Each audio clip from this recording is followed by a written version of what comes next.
നമസ്കാരം. രാഹുൽ ഗാന്ധി ഒരു നല്ല പ്രതിപക്ഷ നേതാവല്ല എന്ന് ഞാൻ ആവർത്തിച്ച് പറയാറുണ്ട്. അതിന് വ്യക്തമായ കാരണവും എനിക്കുണ്ട്. നീറ്റ് പ്രക്ഷോഭം തന്നെ എടുക്കുക. ചോദ്യപേപ്പർ ചോർച്ചയുണ്ടായി. CJP എന്ന് പറയുന്ന ഒരു അരാജക പ്രസ്ഥാനം. ഞാൻ അവരെ അരാജക പ്രസ്ഥാനം എന്ന് മാത്രമേ വിളിക്കുകയുള്ളൂ. അതിന് എന്റേതായ കാരണങ്ങൾ എനിക്കുണ്ട്.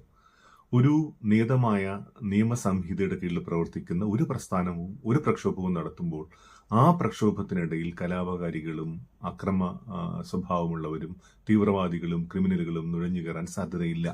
തീർച്ചയായും നമ്മൾ ജാർഖണ്ഡിൽ പോലും അത് കണ്ടതാണ്. അവിടെ പ്രക്ഷോഭം നടത്തിയത് അംഗീകരിക്കപ്പെട്ട സംഘടനകളാണെന്ന് യാതൊരു സംശയവുമില്ല. പക്ഷെ CJPയുടെ കാര്യത്തിൽ സംഭവിച്ചത് അതല്ല.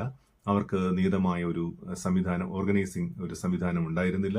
അതിന്റെ ഫലമായി എന്ത് സംഭവിച്ചു? ISI പോലുള്ള സംഘടനകൾക്ക് പോലും അതിൽ പങ്കെടുക്കാനായിട്ട് അവിടെ എത്താൻ കഴിഞ്ഞു എന്നുള്ളതാണ്.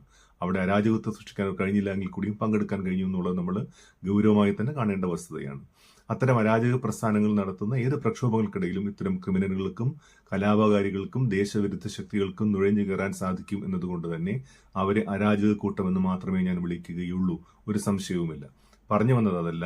നീറ്റ് പരീക്ഷ ചോർച്ചയുടെ ചോദ്യപേപ്പർ ചോർച്ചയുടെ വിഷയം വന്നപ്പോഴും അല്ലെങ്കിൽ ഇപ്പോൾ NDA നടത്തിയ മറ്റു പരീക്ഷകളുടെ പാളിച്ചയെക്കുറിച്ചുള്ള വിഷയം വന്നപ്പോഴും രാഹുൽ ഗാന്ധിയുടെ പ്രതികരണം ഒരു രാഷ്ട്രീയപരമായ വിമർശനം എന്നതിലുപരി ഒരു പ്രതിപക്ഷ നേതാവ് എന്ന നിലയിൽ, ഇന്ത്യ എന്ന് പറയുന്ന ഒരു വലിയ ജനാധിപത്യ രാഷ്ട്രത്തിന്റെ പ്രതിപക്ഷ നേതാവ് എന്ന നിലയിൽ, ഉത്തരവാദിത്തമുള്ള പ്രതിപക്ഷ നേതാവ് എന്ന നിലയിൽ ഒരു ക്രിയാത്മകമായ പ്രപ്പോസൽ വയ്ക്കാൻ അദ്ദേഹത്തിന് സാധിച്ചു എന്നാണ് എന്റെ ചോദ്യം.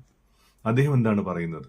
ഇത് സംഭവിച്ചു, അത് സംഭവിച്ചു, അത് സംഭവിക്കാൻ പാടില്ലായിരുന്നു, അതുകൊണ്ട് ധർമ്മേന്ദ്ര പ്രധാൻ ആദ്യം രാജിവെച്ചു. ഇപ്പോൾ അമിത്ഷാ വെടിവെക്കാൻ ഉത്തരവിട്ടതുകൊണ്ട്, പെല്ലറ്റുകൾ പ്രയോഗിച്ചതുകൊണ്ട് അല്ലെങ്കിൽ ഉത്തരവിട്ടതുകൊണ്ട് അത് തെളിയിക്കണം, തെളിയിച്ചില്ലെങ്കിലും അമിത്ഷാ രാജിവെക്കണം, പ്രധാനമന്ത്രി രാജിവെക്കണം എന്നതിനപ്പുറത്തേക്ക് ഈ വിദ്യാഭ്യാസ സമ്പ്രദായം ഉടച്ചു വാർക്കാനുള്ള, NDA ഉടച്ചു വാർക്കാനുള്ള എന്തെങ്കിലും കോൺക്രീറ്റ് സജഷൻ അദ്ദേഹത്തിന്റെ ഭാഗത്തുനിന്ന് ഉണ്ടായോ?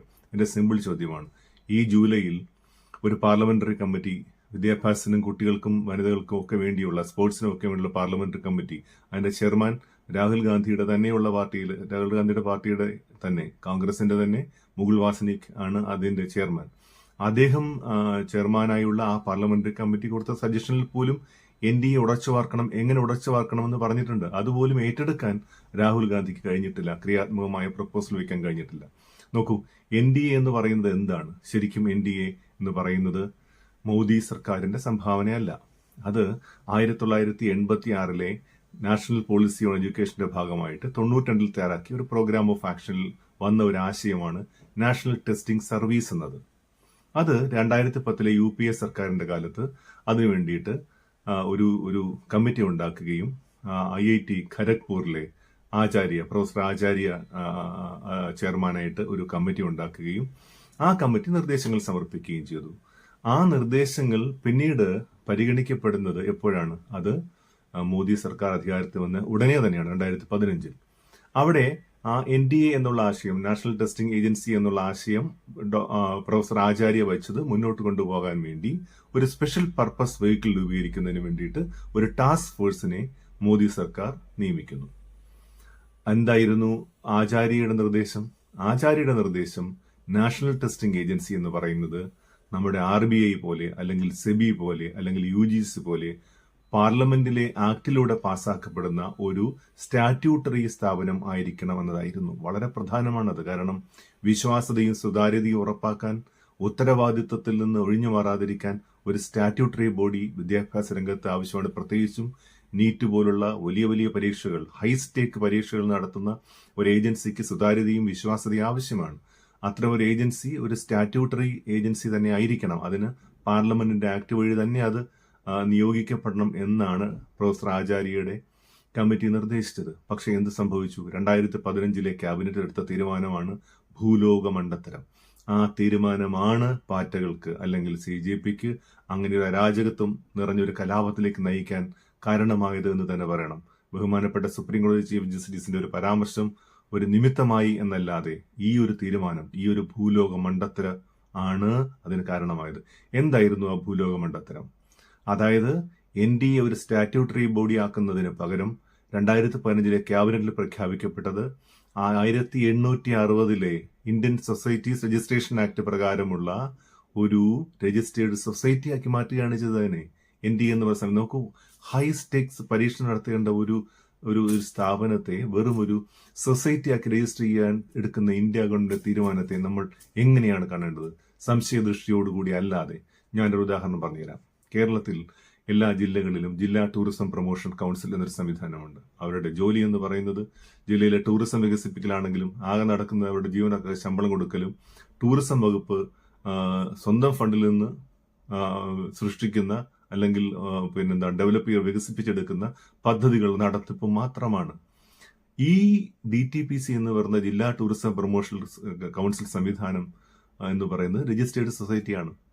ചാരിറ്റബിൾ സൊസൈറ്റി ആക്ട് പ്രകാരം രജിസ്റ്റർ ചെയ്തൊരു സ്വയംഭരണ സ്ഥാപനം അവർക്ക് എന്ത് തോന്നിയ അവസരം കാണിക്കാം. ഓരോ സർക്കാരിനും അവരവരുടെ കാലത്ത് അവർക്ക് ഇഷ്ടമുള്ള ജീവനക്കാരെ ഒരു യോഗ്യതയും നോക്കാതെ നിയമിക്കാം, അവരുടെ ഇഷ്ടമുള്ള ശമ്പളം കൊടുക്കാം. ഇപ്പോഴും അങ്ങനെ തന്നെയാണ് നടന്നുകൊണ്ടിരിക്കുന്നത്. ഒരു വെള്ളാന എന്ന് തന്നെ പറയാം.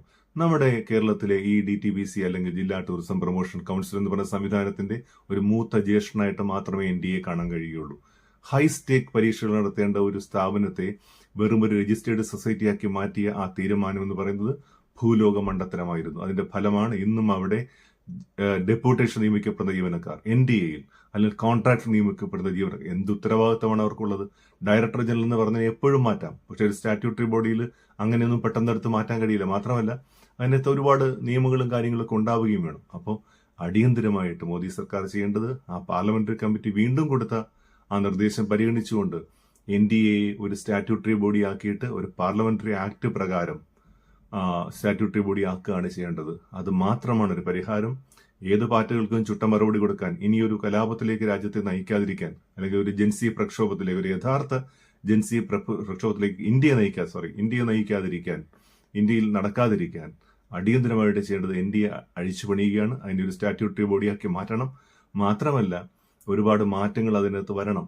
നമുക്കിപ്പോൾ ചോദ്യപേപ്പർ തയ്യാറാക്കുന്നത് അല്ലെങ്കിൽ ചോദ്യപേപ്പർ എത്തിക്കുന്നത്, അതിന്റെ വിതരണം, അല്ലെ, പിന്നെ അത് സൂക്ഷിക്കുന്ന രീതി, റിസൾട്ട് വരുന്നത്, ഇതിനൊക്കെ ഒരേ ചെയിൻ ഓഫ് കമാൻഡ് ആകരുത്. ഒരു സ്വതന്ത്ര എക്സാമിനേഷൻ സെക്യൂരിറ്റി അതോറിറ്റി ഉണ്ടാവണം. ഒരു എക്സാമിനേഷൻ ട്രിബ്യൂണൽ ഉണ്ടാവണം. തന്നെ ഉണ്ടാവണം. നാഷണൽ എക്സാമിനേഷൻ ട്രിബ്യൂണൽ ഉണ്ടാവണം. ഇങ്ങനെ ഒരുപാട് മാറ്റങ്ങൾ ഈ രംഗത്ത് വരേണ്ടതുണ്ട്. ഇതൊക്കെയാണ് ക്രിയാത്മകമായ സജഷൻസ്. ഈ ക്രിയാത്മകമായ സജഷൻസ് നൽകാൻ കഴിയാത്ത ഒരാളെ ഒരു പ്രതിപക്ഷ നേതാവെന്ന് വിളിക്കാൻ എനിക്ക് കഴിയില്ല.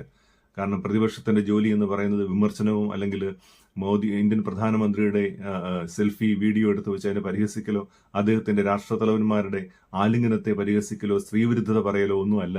മറിച്ച് ഇത്തരം ക്രിയാത്മകമായ പ്രപ്പോസലുകൾ സമർപ്പിക്കുക കൂടിയാണ്. അത് പ്രതിപക്ഷ നേതാവ് ശ്രദ്ധിക്കേണ്ടിയിരിക്കുന്നു. അതുപോലെ തന്നെ അടിയന്തരമായിട്ട് കേന്ദ്ര ഗവൺമെന്റ് ഇതിൽ ഇടപെടുകയും NDA എന്ന സംവിധാനം ഒരു സ്റ്റാറ്റ്യൂട്ടറി ബോഡിയാക്കി ഒരു പാർലമെന്റ് ആക്ടിലൂടെ മാറ്റുകയും വേണം. നമസ്കാരം.